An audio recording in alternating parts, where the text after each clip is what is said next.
In the heart of New York City, the atmosphere at the New York University Stern School of Business was electric. The buzz had started weeks earlier when the announcement was made. Barron Trump, the youngest son of President Donald Trump, was set to give a keynote speech at the annual Stern Business Conference.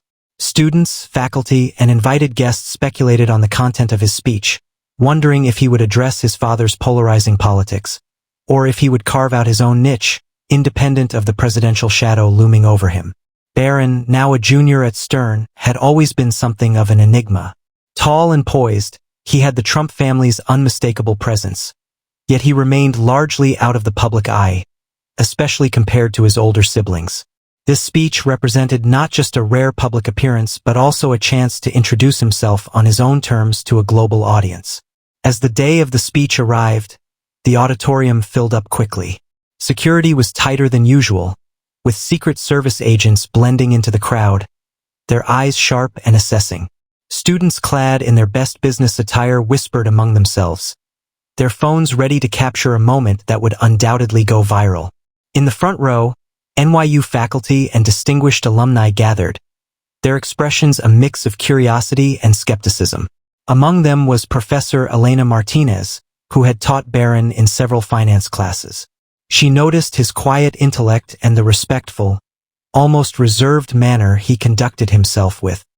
"He's not his father," she often remarked. "He listens more than he speaks." Backstage, Barron felt the weight of the moment. He adjusted his tie, took a deep breath, and looked at himself in the mirror. His mother, Melania, had called him earlier, offering words of encouragement and reminding him to speak from the heart. His father's advice was more succinct: "Knock him dead." As he was introduced, the applause was polite, yet restrained. The audience was clearly holding its breath, waiting to see if he would falter or shine. Barron stepped up to the podium, the stage lights bright against his dark suit. He looked over the crowd, his eyes settling momentarily on Professor Martinez, who nodded slightly. "Good evening," he began, his voice clear and surprisingly resonant.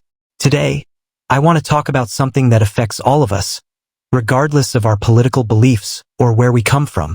I want to talk about the future of technology and business, and how we, as the next generation of leaders, can shape it to be more inclusive, ethical, and effective."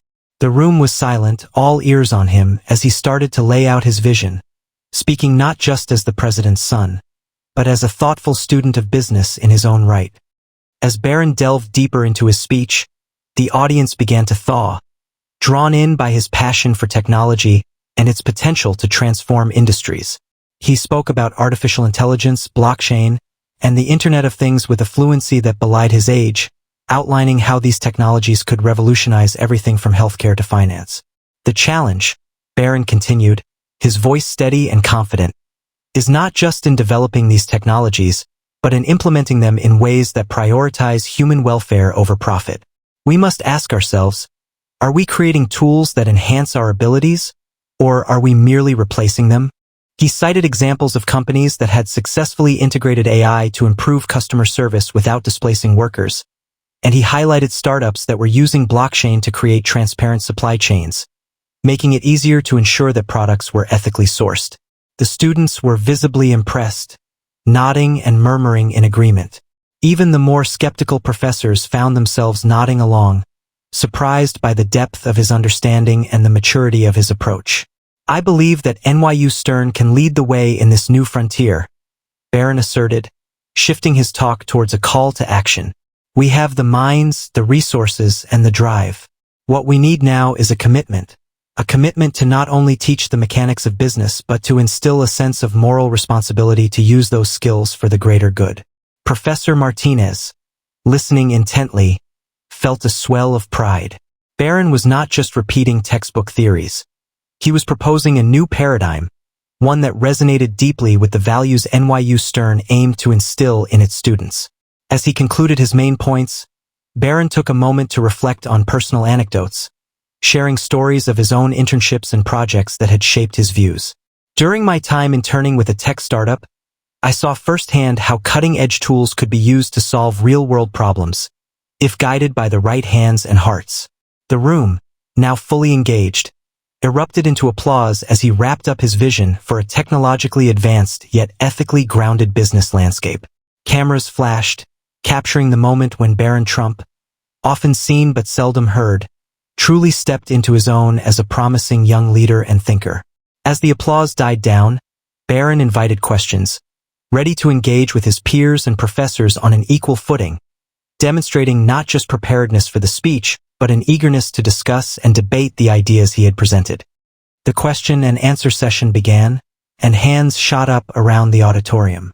The first question came from a skeptical senior majoring in entrepreneurial studies.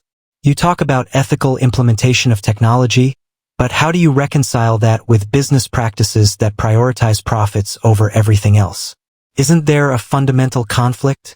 Barron paused, considering the question carefully before answering. It's a valid concern, he acknowledged, and the tension between profitability and ethics is not something we can ignore. However, I believe that businesses can do well by doing good.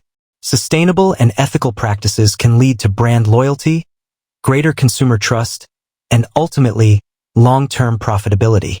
He went on to discuss how regulatory frameworks and consumer awareness were shifting the landscape, making it more feasible for companies to adopt responsible practices without sacrificing their bottom line.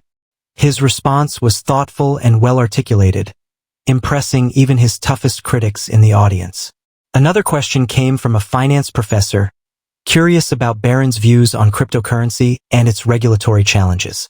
Barron responded with a nuanced take on the potential of decentralized financial systems to increase access to banking services globally, while also highlighting the need for robust legal frameworks to prevent abuses such as money laundering and fraud. As the Q&A continued, Barron handled each question with a surprising blend of humility and authority. He didn't shy away from admitting when a question touched on an area he was less familiar with, but he used these moments to turn the conversation towards a learning opportunity, asking for opinions and insights from faculty and fellow students. The session not only deepened the audience's understanding of Barron's perspectives, but also showcased his ability to facilitate a meaningful dialogue. He wasn't there to lecture. He was there to engage, listen, and learn, qualities that many hadn't expected from him. As the Q&A wrapped up, the moderator, a distinguished alumna of Stern, took a moment to commend Barron on his composure and depth of knowledge. It's not every day that we see a young speaker handle such a wide array of complex questions with such finesse, she remarked, leading the audience in another round of applause. Barron stepped down from the podium with a smile, his initial nervousness replaced by a confident stride. The crowd continued to buzz with energy, many students lingering to discuss the ideas he had presented. Social media was alight with positive feedback, and clips from his speech were already circulating online, garnering attention from industry professionals and academics alike.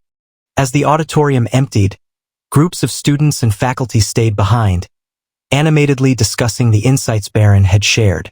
In coffee shops, classrooms, and online forums, the conversation continued, with many expressing a newfound respect for Barron's independent viewpoints and his ability to articulate a vision for the future of business.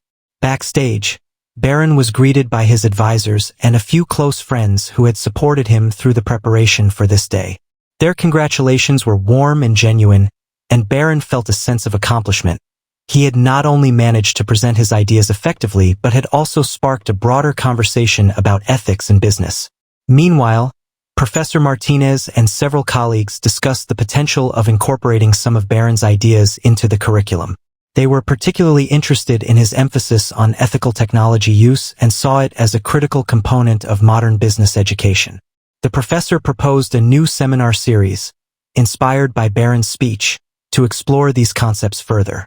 In the following days, the media coverage of Barron's speech was overwhelmingly positive.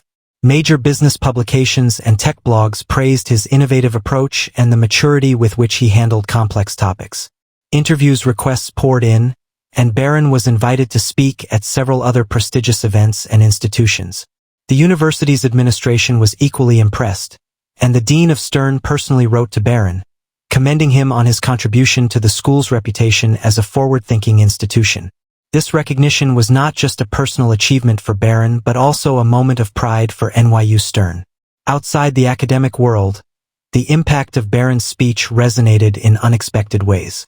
A well-known tech entrepreneur reached out to collaborate on an initiative focused on ethical AI, and a nonprofit organization invited him to join its board, hoping his visibility and fresh ideas could help advance their cause. As the weeks turned into months, Barron continued to build on the momentum from his NYU appearance. He became more active in public speaking, participating in panels and debates, always advocating for a balance between innovation and integrity. His approach and ideas began to shape discussions not only in academic settings but also in corporate boardrooms. As Barron's influence grew, so did his role as a thought leader in the intersection of technology and ethical business practices. His consistent message about integrating ethical considerations into business models became a signature theme that distinguished him from his family's political legacy. Students at Stern and beyond looked up to him not just as a president's son, but as a pioneer advocating for a new paradigm in business. His engagements extended beyond speeches and panels. Barron began working closely with technology startups and established companies, advising them on how to implement responsible practices that were both innovative and commercially viable. His work influenced corporate policies and helped launch pilot projects that tested new ethical frameworks for technology use. Meanwhile, at NYU Stern, Professor Martinez's seminar series, inspired by Barron's speech, had become one of the most popular electives. The course explored case studies on ethical dilemmas in business, many of which were drawn from situations Barron had discussed. Students were not only learning about these issues in theory but were also involved in research and outreach projects that made real-world impacts. The broader business community also felt Barron's influence. Annual conferences began to include panels specifically focused on ethics in technology, a testament to the topics Barron had propelled into the mainstream conversation. His speeches at these events drew large audiences, and his sessions were often among the most anticipated. Barron's approach to business and ethics also caught the attention of policymakers. He was invited to testify before Congress on the importance of ethical guidelines in AI development, where he advocated for legislation that would ensure technology served the public good without stifling innovation. His testimony was well received, contributing to a growing dialogue on Capitol Hill about technology and ethics. As Barron's ideas spread, they began to inspire a new generation of business leaders. Universities across the country introduced curricula that mirrored the principles he championed, and businesses sought to align more closely with these ideals, recognizing that ethical practices could drive sustainable success. Years later, Barron's legacy at Stern and beyond was evident. He had not only emerged from the shadow of his family's political drama but had crafted his own identity as a leader who championed the ethical use of technology in business. His initial speech at NYU Stern had been the catalyst, a moment that turned into a movement. His journey was a powerful reminder of how one voice can influence an industry, shape academic curricula, and inspire legislative changes. Barron Trump had indeed stunned everyone, not just with his poise and pedigree but with his profound impact on the way business was taught, conducted, and envisioned for the future.